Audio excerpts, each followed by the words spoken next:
sounds good, doesn't it?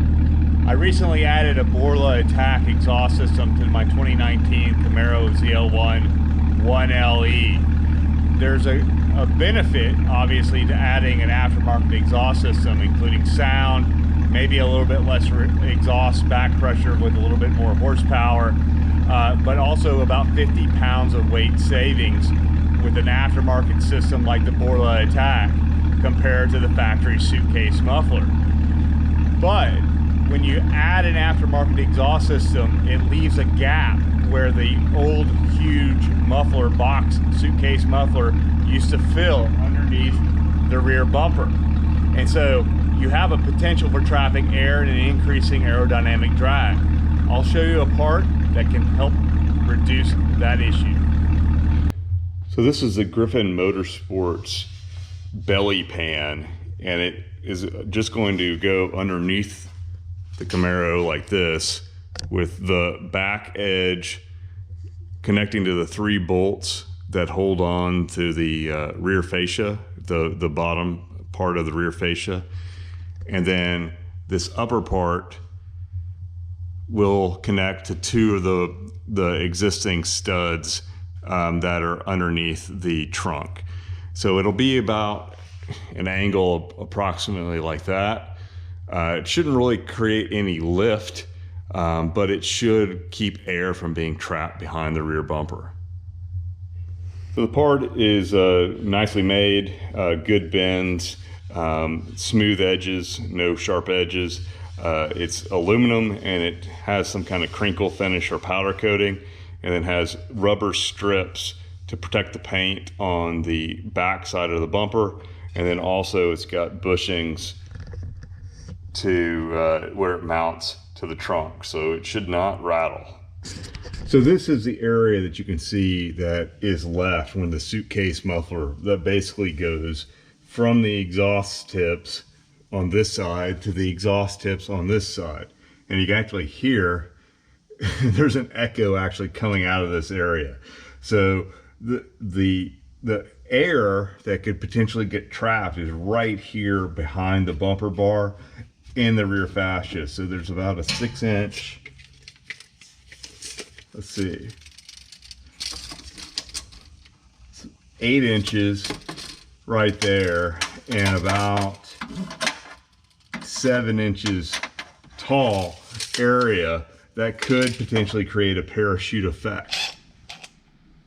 Remove the bolts here at the bottom of the rear fascia. It's a 7mm socket. And to get these 2 nuts off, they're right above the Borla exhaust. So we have an extension and a UV, universal socket. Start on the front and put the belly pan on the 2 studs, and then start the nuts hand tight. Then we need to make sure that the support brackets, that the rear fascia or diffuser cover is lined up in this groove, and then we'll put each one in one by one and try to make sure that we keep it aligned.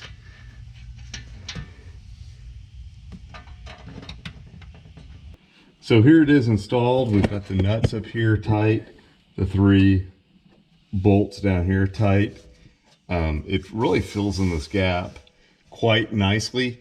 There is clearance, adequate clearance, about 2, I guess a finger of clearance between the exhaust system. There is quite a bit of play in some of these there's quite a bit of play in these aftermarket exhaust systems, so having some clearance is great. It's nice and solid.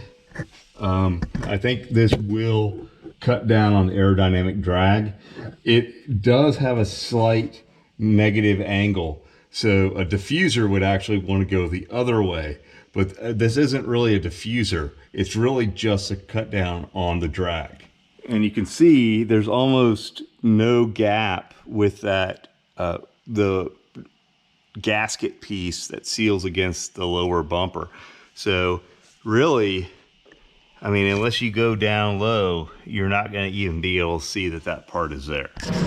So we ran the belly pan here at Virginia International Raceway for 10 sessions, so that's a lot of laps. Great day out here with Jay Zilla on Friday, and then racing for ALS Days Race 7, and had 5 sessions over Saturday and Sunday. The track was kind of green, but I did run my fastest mile per hour ever, which was a 154.9 compared to a 154 flat before the belly pan and exhaust.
Definitely there is not additional drag slowing this car down, so 2 thumbs up on, or at least 1 thumb up because I'm holding the camera, for the Griffin Motorsports Belly Pan. I think it did its job.